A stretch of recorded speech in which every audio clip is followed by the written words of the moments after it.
السلام علیکم فرینڈس، یہ کتاب ہے تاریخ اسلام، اور اس ویڈیو میں ہم بات کریں گے خلیفۃ الرسول یعنی کہ حضرت ابوبکر صدیق رضی اللہ تعالیٰ عنہ کا انداز حکومت۔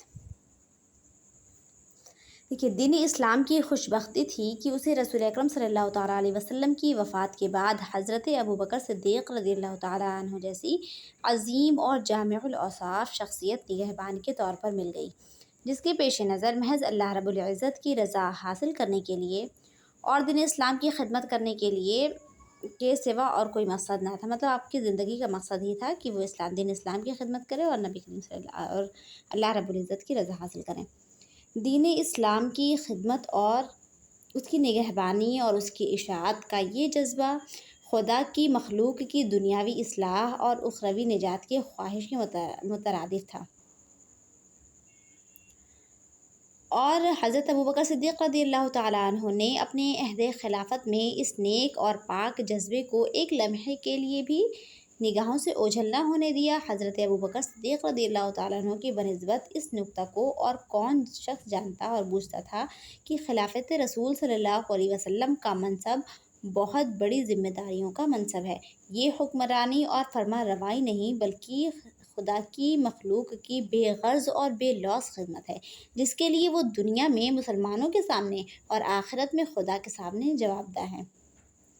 یہی وجہ تھی کہ دربار خلافت کی جو مہر آپ رضی اللہ تعالیٰ عنہ نے بنوائی، اس پر خلیفۃ الرسول ابوبکر صدیق رضی اللہ عنہ کے ان الفاظ کے بجائے آپ نے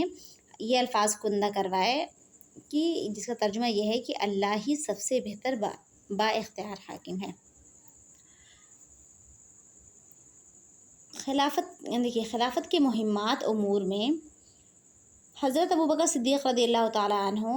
اکابر صحابہ کرام رضی اللہ تعالیٰ عنہم سے مشورہ کر لینا ضروری سمجھتے تھے، اور مشورے کے بعد جس بات کا آپ ارادہ فرما لیتے تھے، اس کے بروئے کار لانے سے انہیں دنیا کی کوئی طاقت روک نہیں سکتی تھی۔ اور یہ حضرت ابوبکر صدیق رضی اللہ تعالیٰ عنہ اور صحابہ کرام رضی اللہ تعالیٰ عنہم اور اس دور اول کے مسلمانوں کی قوت ایمانی ہی کی کرامات ہیں کہ پہلے سال میں مسلمان عام فتنہ ارتداد کو بزور شمشیر فروغ کرنے میں کامیاب ہو گئے، جس کی آگ عرب کے اکثر قبائل میں پورے زور سے بھڑک اٹھی تھی۔ نبوت اور رسالت کے جھوٹے دعوے داروں کے فتنے کا استحصال کیا، یعنی کہ انہیں جڑ سے اکھاڑ کے پھینکا، جن میں سے کسی ایک کی معمولی سی کامیابی بھی دین اسلام کی صداقت اور حقانیت کو معرض شک میں ڈال دیتی۔ دیکھیے، اب مطلب یہ کہنے کا کہ نبی کریم صلی اللہ تعالیٰ علیہ وسلم کے وفات کے بعد بہت سارے ایسے لوگ آئے، مطلب بہت سے ایسے جھوٹے دعوے دار آئے جنہوں نے نبوت اور رسالت کا دعویٰ کیا، حالانکہ نبی کریم صلی اللہ تعالیٰ علیہ وسلم آخری نبی تھے، ٹھیک ہے، تو اس کے باوجود انہوں نے ایسا دعویٰ کیا۔ تو یہاں پہ یہ بتایا جا رہا ہے کہ یہاں پہ اس وقت صحابہ کرام رضی اللہ تعالیٰ عنہم اجمعین اور جو اس وقت کے جو مسلمان تھے، انہوں نے شمشیر کے دم پہ انہوں نے ایسے دعوے داروں کا استحصال کیا، ان کو جڑ سے اکھاڑ کے پھینکا، ٹھیک ہے، اور یہ جو ہے ان کے ایمان کی بدولت ہی ہوا۔ ان کا ایمان میں اتنی زیادہ مضبوطی تھی کہ وہ یہ سارے کام کو انجام دے پائے، ورنہ ان میں سے ایک اگر ان کی ایمان اگر کمزور نہ ہوتا اور کوئی ایک بھی کامیاب ہو جاتا نا، تو اس وقت سے ہی اسلام میں بہت زیادہ شک و تردد پیدا ہو جاتا، اس وقت سے ہی۔ لیکن اللہ کا شکر ہے کہ ان لوگوں صحابہ کرام رضی اللہ تعالیٰ عنہم اجمعین اور دیگر جو مسلمان تھے، حضرت ابوبکر صدیق رضی اللہ تعالیٰ عنہ جیسے خلیفہ تھے اس وقت، اور ان کی یہ قوت ایمانی ہی تھی کہ انہوں نے جتنے بھی اس طرح کے جو وہ ہوئے دعوے دار ہوئے، مدعی ہوئے، ان سب کا استحصال کیا آپ لوگوں نے۔ چلے پھر آگے پڑھتے ہیں۔ دیکھیے، حضرت ابوبکر صدیق رضی اللہ تعالیٰ عنہ کے عہد خلافت میں مسلمانوں کا اجتماعی نظام وہی رہا جو رسول اکرم صلی اللہ تعالیٰ علیہ وسلم کے وقت بن چکا تھا۔ حضرت ابوبکر صدیق رضی اللہ عنہ بھی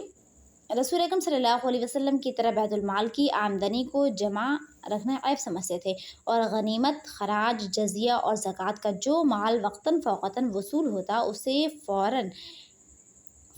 ان مدات پر خرچ کر دیتے تھے جو ان کے لیے شرع اسلام اور اسوہ رسول صلی اللہ تعالیٰ علیہ وسلم نے مقرر کر دی تھی۔ وفات کے بعد بیت المال سے ایک تھیلی سے صرف ایک طلائی دینار برآمد ہوا، جو کسی گوشے میں پڑا رہ گیا تھا۔ وفات کے وقت بیت المال کی ایک چادر، ایک اونٹنی اور ایک غلام ان کی تحویل میں تھے جو حسب وصیت حضرت عمر رضی اللہ تعالیٰ عنہ کے حوالے کر دیے گئے تھے۔ اور خلیفۃ الرسول رضی اللہ تعالیٰ عنہ بہت ہی سادہ زندگی بسر کرتے تھے اور عہد خلافت میں اپنے تجارتی کاروبار کو دیکھنے کی فرصت نہ پانے کے باعث بیت المال سے صرف گزارا لینے، یعنی کہ حضرت ابوبکر صدیق رضی اللہ عنہ جو ہے خلیفہ بن گئے تھے ابھی کے پرائم منسٹر سمجھ لیجیے، تو انہیں اتنا وقت کہاں سے ملے گا کہ وہ اپنے اسی میں بزنس کو بھی دیکھ پائیں۔ تو جب ان کو اتنا وقت نہیں ملا کہ وہ اپنے بزنس کو بھی دیکھ پائیں تو اس وقت سے انہوں نے بیت المال سے اتنا پیسہ لینا اسٹارٹ کر دیا جس سے ان کا اپنا گزارا ہو سکے، جس کی مقدار مختلف روایتوں میں مختلف آتی ہے۔ ایک دفعہ حضرت ابوبکر صدیق رضی اللہ تعالیٰ عنہ کی بیوی حضرت اسماء رضی اللہ تعالیٰ عنہ نے روزانہ معاش کی رقم سے کچھ روز تھوڑا تھوڑا بچا کر جمع کیا تاکہ کسی دن پرتکلف یعنی کہ بہت ہی اسپیشل کھانا تیار کریں۔ حضرت ابوبکر صدیق رضی اللہ عنہ کو حال معلوم ہوا تو روزانہ معاش سے جو وہ بیت المال سے لیتے تھے اتنی مقدار کم کر دی جتنی حضرت اسماء نے ہر روز بچا کر جمع کی تھی۔ اللہ اکبر۔ حضرت ابوبکر صدیق رضی اللہ تعالیٰ عنہ کے عہد خلافت میں حضرت عمر رضی اللہ تعالیٰ عنہ ان کے خاص مشیر اور اسٹیٹ کے چیف جسٹس تھے، لیکن اس دور میں مسلمانوں میں مقدمہ بازی اس قدر کم تھی کہ سال بھر میں بمشکل 2 دعوے دائر ہوتے تھے۔ حضرت عثمان رضی اللہ تعالیٰ عنہ، حضرت علی رضی اللہ تعالیٰ عنہ، حضرت زید رضی اللہ تعالیٰ عنہ۔ مشیر ہونے کے علاوہ خلیفہ کے کاتب یعنی کہ سیکریٹری بھی تھے جو فرامین اور مکاتب لکھا کرتے تھے۔ حضرت ابوبکر صدیق رضی اللہ تعالیٰ عنہ نے اپنے 2.25 سالہ عہد خلافت میں صرف 1 حج کیا جو کہ 12 ہجری میں کیا تھا۔